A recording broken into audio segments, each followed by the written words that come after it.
All right, everybody, what is going on and how y'all doing? Welcome to today's edition of SWAC Talk, the show we cover the SWAC inside and out. I'm your tour guide around the SWAC, see what else coming at you. And today we're gonna have a little fun. Um, I'm sure if you're on Twitter, you saw this coaching list for the 2024 season. I wanted to do my version of it, but me being me, I wanted to put a twist on it, and I decided to do it as tiers.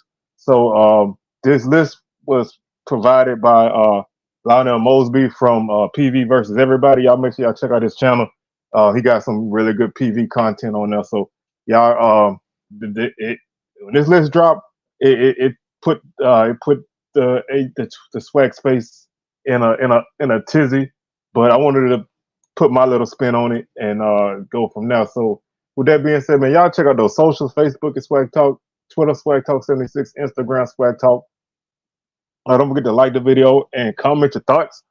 Give me your list. Um, what was right, what was wrong. Well, really nothing's right or wrong in this instance, but what do you think? Like I said, comment, like, share, and don't forget to subscribe to the channel if you haven't done so already. If you have, thank you very much. We appreciate it. Let's go ahead and get into it, man. Like I said, I'm not going to spend a long time on this because this A is very fluid, and B is May, and C, the SWAC has five coaches, basically five new coaches. So the guys who returning, other than Coach Maynard, haven't been at their schools that long. Um, they haven't really established themselves a lot, so there's no real hierarchy. You can pick and choose to put guys wherever you want, and to me, nothing's right or wrong. But sometimes I think sometimes lists like this can be tougher than other times. And number four is just all fun. So ain't no need for any kind of uproar because your guy was ranked lower than they need to be. Um, just for the sake of transparency, I do want to put his list out here. Um, Not to not to downgrade or anything like that, but just to put it out there so you know where he stood. I'm gonna go from 12 to 1. Number 12 was Coach Chris Dishman from Texas Southern. Number 11 was Connell Maynard from Alabama A&M. Number 10 was Kendrick Wade from Mississippi Valley. Number 9 was Alonzo Hampton from Arkansas Pine Bluff. Number 8 was James Colsey III from Florida A&M. Number 7 is Terrence Graves from Southern. Number 6 is Cedric Thomas from Alcorn. Number 5 is Mickey Joseph from Grambling. Number 4 is Raymond Woody from Bethune-Cookman. Number 3 is T.C. Taylor from Jackson State. Number 2 is Eddie Robinson from Alabama State. And number 1 is Bubba McDowell from Prairie View. So that there's a couple of things that stand out on this list. Obviously, most people, biggest thing was Coach Maynard being number 11. He did give his reasoning. I don't totally agree with it, but he had his reasoning. He felt like because Coach Maynard was basically on the hot seat, this season could be his last. He didn't want to rank him higher, but I still feel like Coach Maynard did enough over the course of his career, and his team, even though they were inconsistent, he had one of the better offenses in the league. So it wasn't necessarily that this team was horrible. They ranked pretty steadily on both sides of the ball last season. Turnovers and just some bad games just cost them. And the team has, I will say, the team has underachieved coming off of that spring championship, primarily in the 2021 season. I don't think many people outside of Huntsville thought that the 22 team or the 23 team would be teams that would challenge for much in the division. So finishing 4-7 and 5-6 didn't really change that much. So I think that was the one. I think that was the one coach that everybody had a lot of issues with. Other than that, it's nothing really crazy. I don't have a major problem with Coach McDowell being number 1, and I'm gonna explain why on my list. And everybody else kind of falls into place at other spots. So to me, the biggest thing that most people were up in arms with was Coach Maynard. I feel like a guy like that, even if he hadn't had a great couple years, still should be ranked ahead of coaches who haven't coached at their school and don't have a huge track record coming from somewhere else. But I decided to do it a different way because I think that because there's five new coaches and because um, three of the returning coaches are only in their second year, and you have other coaches who haven't been there long. So, because of that, I felt like it would be easier to kind of group these coaches into two tiers. Tier one is your returning coaches, and tier two is your new coaches. So what I did was I grouped them. I put the seven returning coaches in a tier, and the five new coaches in a tier, and kind of put them like that. So it's basically gonna still be 1 through 12, but I decided not to do it exactly 1 through 12. So it's like 1 through 7 and 1 through 5. It's the same thing. But I also put their records at their current school. The coaches who are new, I put the records of where they came from because I wanted to have some kind of idea of what kind of track record these new coaches are bringing in. So I'm gonna start at the bottom of tier one. That's number seven, and that's Kendrick Wade from Valley. Valley with 1-10 last year. I think that they're working hard. I say this all the time. I think they're recruiting well for where they at, and I think they had a lot of momentum last season coming into the season. On the field execution and progress just wasn't there.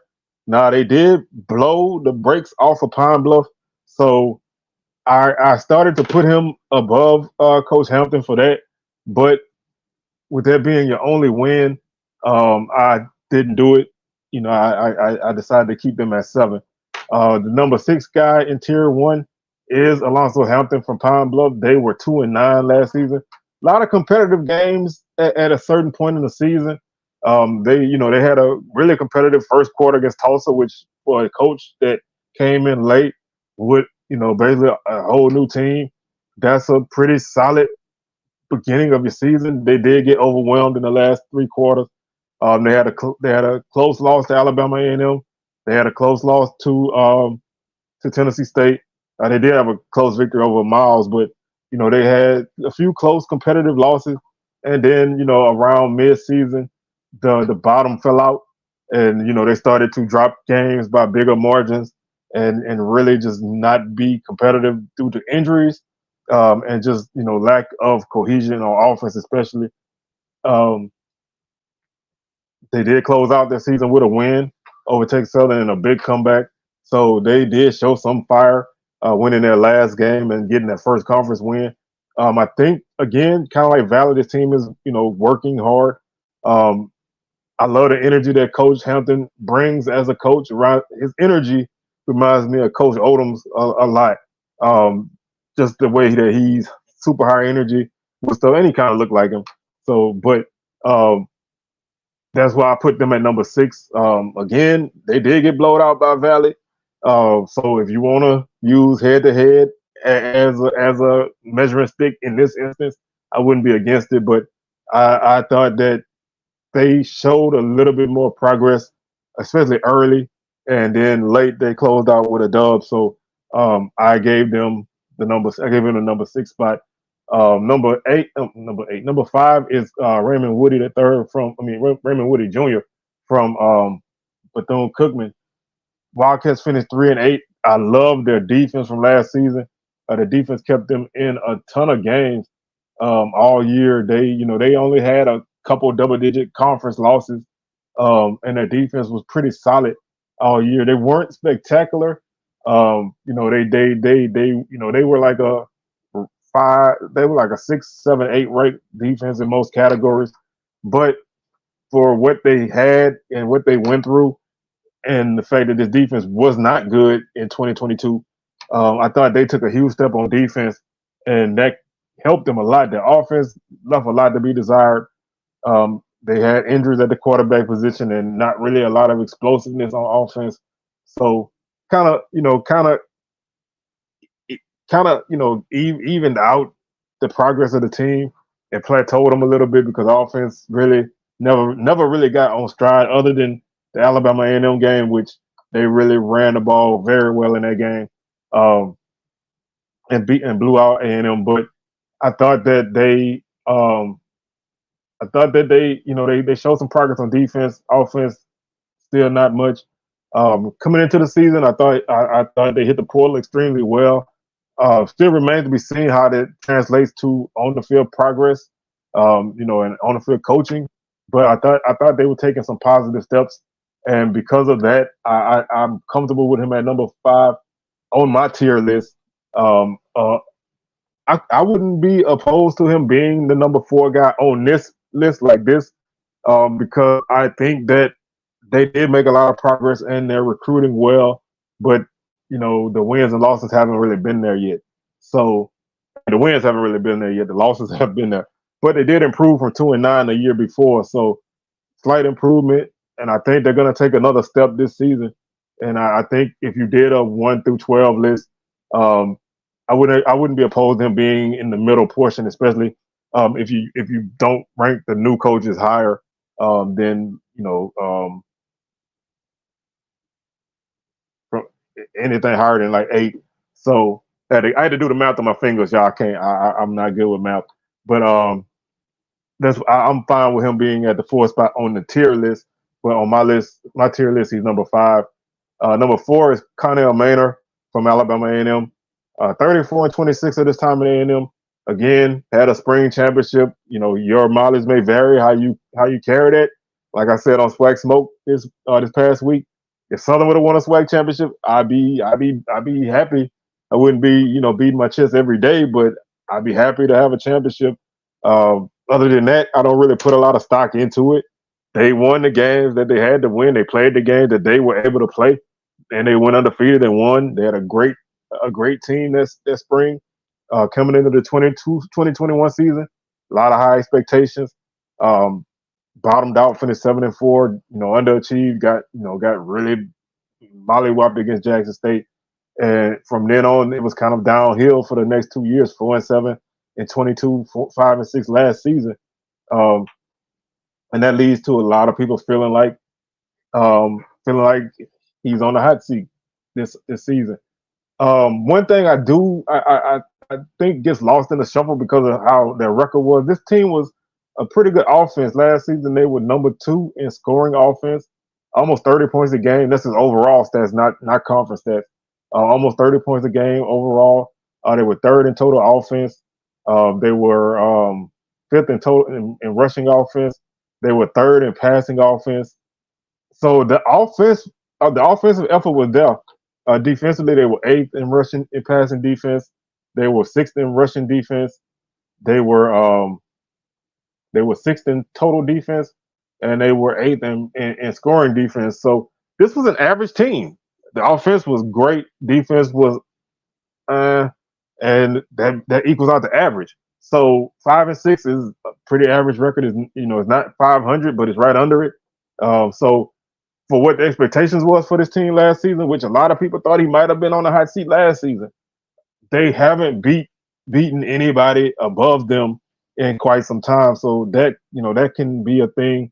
I'm for the sake of a ranking, I'm not going to hold his hot seat status against him, because depending on the school, a coach can be on the hot seat regardless. We saw a coach get fired last season who won the SWAC West the year before.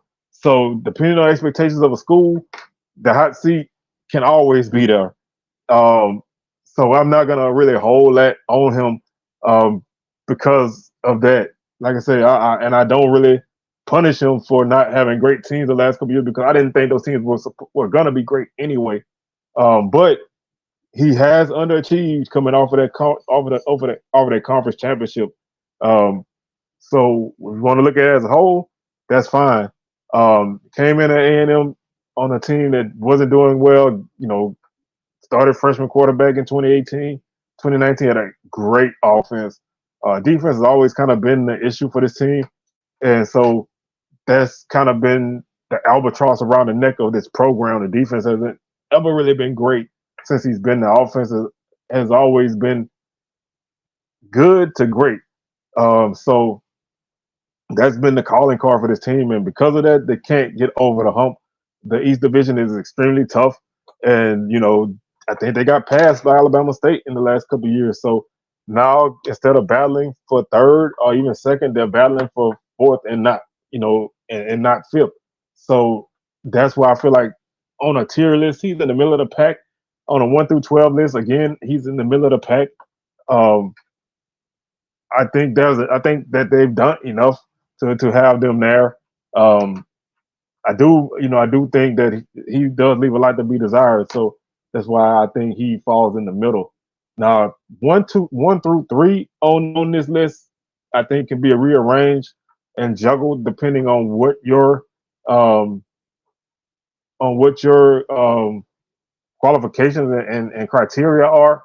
For 1 through 3, I did take head to head into account because I feel like when you're looking at the top, defeating teams ahead of you, I think that goes a long way in determining, how good you are as a team or as a coach. So, a whole lot. I think head to head matters a whole lot more um, with the top tier top tier of the tier than it does for the bottom because when you only have 1 or 2 wins, beating a team who finished 1 game better than you at the bottom doesn't really account for a lot, especially if that's the only team that you beat. So because of that fact, I um, I put TC Taylor at number 3. I really couldn't see him being at 1 or 2. JSU went 7-4 last year. Um, had a great start against South Carolina State. Had a bad first half against FAMU. FAMU really, lambasted them early.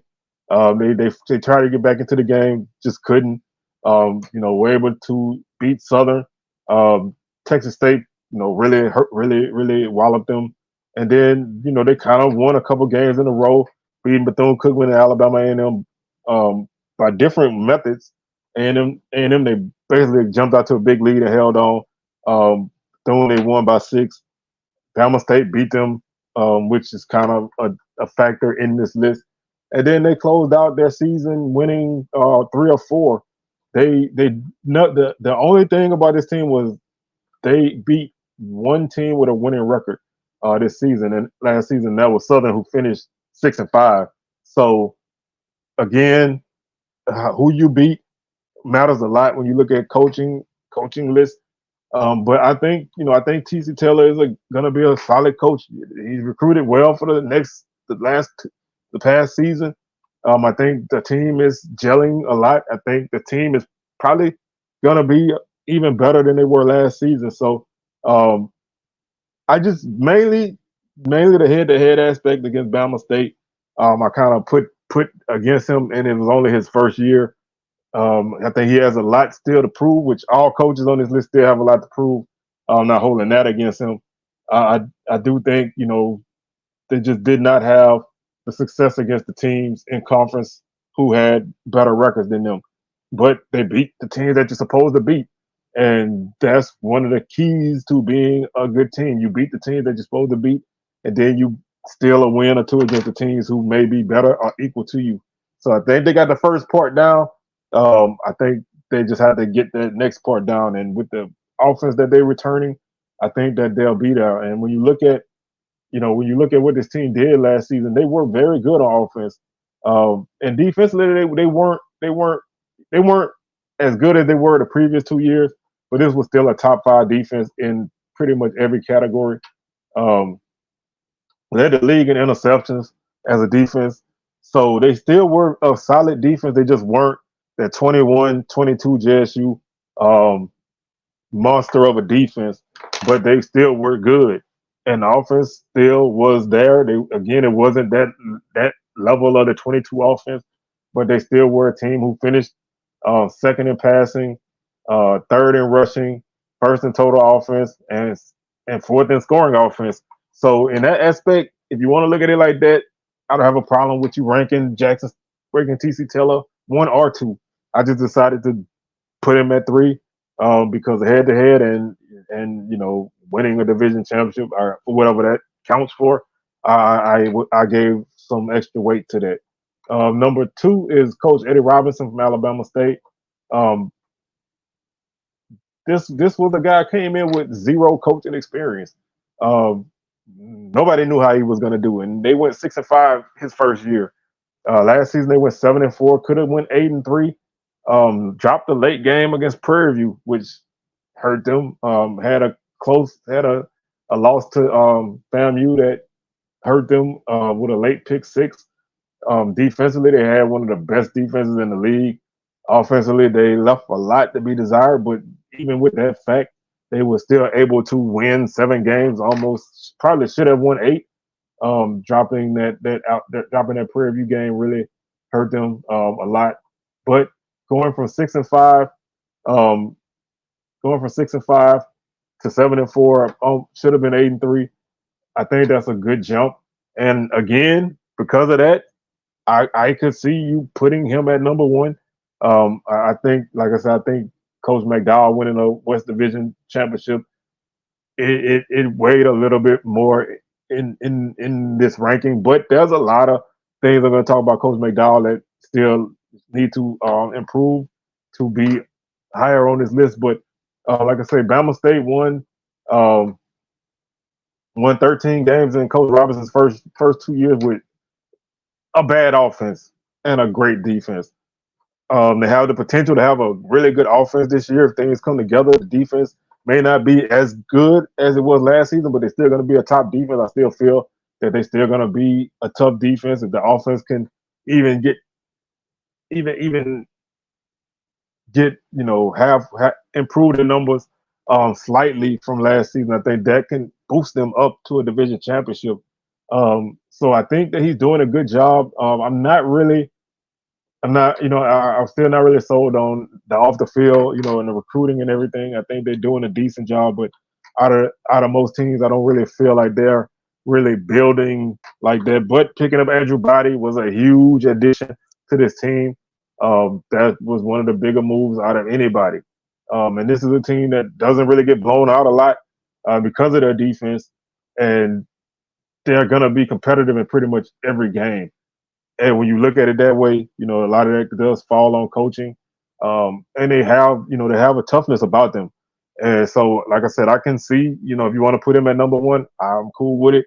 If you want to put him at number 3, I'm cool with it. But that's where he falls. And then the top guy in tier 1 is Bubba McDowell from Prairie View. Right now, he's 12-11 in his time at Prairie View. Led the Panthers to a West Division championship, and he beat Alabama State the last 2 times they played. So that success against a team who I feel is on the rise, I think that helps. My biggest issue with Prairie View is, and that can go for most of our teams, but if you're gonna have a coach that's listed as the best coach in the league, you can't lose non-conference games like they did. And not counting the FBS game, but you lost to Abilene Christian last season 45-16, and you got shut out by Houston Christian 30-0 in a game that I just felt like was just a disaster of a game. The offense had more penalty yardage than total yardage. So that's just the kind of game. Bad games happen. Great teams lose games that they shouldn't. Sometimes great teams get blown out when they shouldn't. But getting beat 30-0 by a team who I felt coming into this game wasn't as good at, wasn't really that much better than you. They finished 6-5 only because they had a forfeit from Northwestern State. This is a 5-5 team without that forfeit. So this is not a great team, and they really handled you in a way that was very embarrassing. And like I said, I'm not gonna hold a lot on you for that. But when you're being measured as the best coach, you can't have games like that. Last season they were a little bit better in non-conference play. They did beat Lamar in 22 in a game that they won pretty comfortably. Got beat by double digits by Incarnate Word. and lost to Abilene Christian by 8 points. So it's kind of there. And then you had two double-digit losses to FAMU, which FAMU was the best team in the league. I'm not going to punish you for that. Getting blown out in a championship game, it happens in the SWAC championship game. It happens. I'm not going to really hold that on you, but you do have a lot of losses that aren't that explicable. So with that being a factor, you survived the West just like Southern did the year before. So I don't know how much you actually won it more than everybody else kind of didn't win it, but you won it, and that counts for a lot. Again, I don't know how much stock that you put into winning the division championship. Some people don't put any. I think winning the division championship is a big factor. I think it's a big thing. Being able to be the best team out of your side of the conference is great. Giving yourself opportunity to win a conference championship is huge, but not coming up short. It doesn't really mean a lot. And I've seen a team win 2 or 3 division championships in a row, didn't win the conference. It doesn't really matter that much the more that you go. So I think because of that fact, I think that he is the top coach in this tier, but there's a lot of questions still to be answered, even this season. So that's why I think 1 through 3 can be juggled and put in any order, because I don't think there's a hands down guy on this list that's better than everybody else. Like last season, Willie Simmons was that guy. The last couple years before that, Coach Prime was that guy. Although, if depending on who you are, you might argue that he wasn't even the top coach in the league. But he was the most successful coach in the league. In those 2 seasons. So, depending on how you look at it, he may not have been your guy. But there was a hierarchy in the last couple of years. This season, there's so much uncertainty. There's not really a hierarchy. It'll be established this season. It could be somebody who is in tier 2 ends up as the best coach in the conference. Could be one of those lower guys can be the best coach. We that's what the season is all about. So that's tier 1 again. Number 1 is Bubba McDowell. Number 2 is Eddie Robinson Jr. Number 3 is T.C. Tiller. Number 4 is Connell Manor. Number 5 is Raymond Woody Jr. Number 6 is Alonzo Hampton, and number 7 is Kendrick Wade. That's tier 1. Tier 2 are my new coaches. Because of the fact that there's 5 new coaches, I felt like doing it like I did last year, where I just put the new coaches at the bottom of the list. This is kind of similar. I guess you can put it like that's what it is, but I decided to just divide it up to kind of make a little bit more content out of it. It's shameless, I know, but that's what I did. So for tier 2, I looked at what these guys did in their previous stops, if they had any head coaching experience, what they did, and then kind of what the situation they're coming into, and just from there, everything else is just you can group these guys however you want. There is no real right or wrong for this portion for sure. We don't know what any of these coaches are gonna do. We're only assuming what they're gonna do. So the 5th guy on my tier 2 is Chris Dishman from Texas Southern, and only because he hasn't been a head coach anywhere. He's been around a long time. He has a great track record as an assistant coach.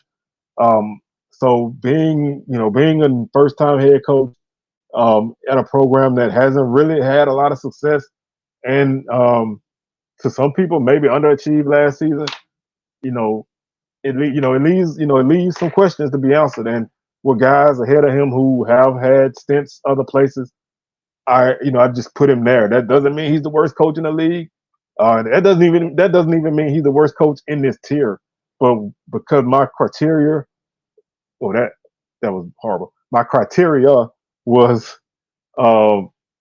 where a track record of sorts in previous head coaching stops. I put him here. Number 4 on this tier is Terrence Graves from Southern.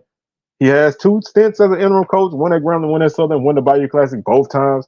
I thought he did a great job of righting the ship on both of those teams in that moment. So I think in that aspect, I think he knows how to do that part of it. Leading a team week in and week out, that's where we're gonna see, where he lands at on this, at the end of the season. I think he's doing a solid job right now in Southern with, what they're returning, what he's bringing in, the way he's kind of revamping the team in terms of discipline and standards. I think he's doing a good job there. Other than that, everything else is on the field, so we won't even know everything else until the season kicks off. Um, this is a team who been up and down. The last couple of years went to the SWAC championship in 22. Had a 4-7 record in 21. Before that, hadn't had a losing season um, since 2012, and last year they were 6-5. So this is a team who primarily is always gonna be in the mix for the division. Haven't won a championship since 13, so winning it all is still a big sticking point. But this is a team who is gonna always be in the mix. Like I said, only one losing season since 2012, and that was in 21. 7-5 and 6-5 previous years. So we'll see, can he keep that going in that aspect. But because he doesn't have a lot of head coaching experience, he fell to the bottom portion of this tier list because he doesn't really give us a lot of opportunity to know, what he's going to do and how he does things, and that's something we'll learn as the season goes on. Number three, again, the top three in this could be put in any order. I went with Coach Colsey from FAMU at number three because his head coaching experience comes at a different level. He had, he had a below 500 record at St. Mary's in Canada, but he did have a championship under his belt up there. So, on one hand, he did win up there. On the other hand, he had some teams that weren't successful, but that's a different realm of coaching. It's hard to translate that over, but he's a guy who's respected by the team already. He did a solid job in his time at FAMU before he took this head coaching job. He was associate head coach last season and helped them to a SWAC championship in the Celebration Bowl. So he understands what it takes. He was around what it takes, and I think that's going to help him. But when you look at his track record as a head coach, not a great record. Like I said, 18-20. His first year he was 2-6. His next year he was 5-3, went 7-1. The following season won the conference. That year finished 3-5 in 19, and then in 21 he was 1-5.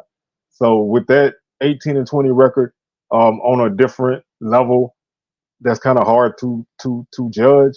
But I think he's gonna be. I did pick FAMU to be the top team in the East, so I think that he's gonna be I think he's gonna be a solid coach. I think he's gonna do a good job this season. But we can't put him up any higher right now because he's new there. So that's where he falls right now. Number two, and depending on how you look at it, some people, might move this guy down, might move him anywhere. But Cedric Thomas from Pine Bluff, from Alcorn, he was 8-14 at Pine Bluff, and you can look at that and be, oh, that's not a good record. But he was 2-9 his first year at Pine Bluff. The next season he went 6-5. He had that team, that 19 team, very competitive. I feel like if he stayed at Pine Bluff and didn't go to Southern Miss, I think that they still would have been a division contender. I think they may have even won a division in 21 if he stayed. If they had a 2020 season in the fall, I think that team probably would have won the SWAC West. I think that team was trending that way in his time at Pine Bluff. I love the way that he ran that program. He turned it around. He also turned around Mississippi Delta. His time there, that team was historically bad. They had a great the winning season under him, and that's a tough place to coach on the JUCO level. So with that being said, I thought he did a good job of turning around programs. you can't discount that. You can't ignore his first season either, which they had a very very bad loss to South Dakota State that year. But you can't deny the turnaround that he had in 1 year at Pine Bluff. They you know they they beat Alabama A&M 52-34 that year. They beat Tennessee State on the last second touchdown. Um, they lost to Grambling by 6 that year. Lost JSU by 9, and so they were competitive in in some of their losses. And I think that they were trending in the right direction before he left. So coming in to Alcorn, I think the pieces are there. I think Alcorn is going to challenge for the division. I think they could win it. So I think that he's gonna be a big factor in that. And like I said, he's a coach that I enjoy watching, I enjoy listening to, and I think he's gonna be a great coach, and I think he's gonna be a guy that moves up on that 1 through 12 list. But right now, I have him as the second guy on my tier list, and the only reason why he's not my number one guy is and it can be superficial, it can be looked at, as that not meaning a lot, but the Mickey Joseph time at Nebraska um, gives a little bit more, and I think he's a great recruiter. Didn't have obviously his interim time at Nebraska, didn't turn out great. He was 3-6, but you know, coaching on that level, I think gives you some experience that you don't get anywhere else. He also coached at Langston. He was 7-3 and 6-4 in his time there, so he had a winning record in his time there. Overall, he was 16-13 as a head coach, so he comes with a track record. And like I said, he's a great recruiter, and he's coming into a place that didn't necessarily the um, have the greatest last couple of years, but the potential is always there at Grambling. And so I think that those two guys, you can flip flop them around, um, depending on how you look at it. And like I said, I just put a little extra emphasis on that Power Five experience. I think that helps a lot, in certain aspects. Running a program like that, who is not hasn't been and still not good, but I thought that that was a situation that he walked into that just was not good for him, but he made the best of it. Um, that's something that I think that you can kind of weigh that how you want. But that's my tier two. Again, I did the tier one new returning coaches, tier two new coaches. Number one, Mickey Joseph. Number two, Cedric Thomas. Number three, James Cozy the third. Number four, Terrence Graves, and number five, Chris Dishman. Again, I put more emphasis on head coaching experience for the new coaches, and that's why the list fell the way it did. So that's my list. Again, nothing's wrong with anybody else's list. Your list is your list. Your rationale and reasoning is your rationale and reasoning. I think this is a fun thing, and we all, as we see every year, we all love lists, and this is probably list season, so you'll be seeing more lists from me and other people coming in the next few weeks. With that being said, my next video, I'm finally finishing it up. I've been working on a video for the greatest single season efforts by different players in the SWAC since the year 2000. It's been tough because getting stats from after 2016 is like pulling teeth in the SWAC, but I was able to piece together some stuff, so I'm gonna probably bring that to y'all on Wednesday. SWAC Smoke live on Thursday, and then we'll be back Sunday to do it all over again. So with that being said, man, I'm your tour guide around the SWAC. See well, signing out, and I'm gonna catch y'all on the rebound. Peace.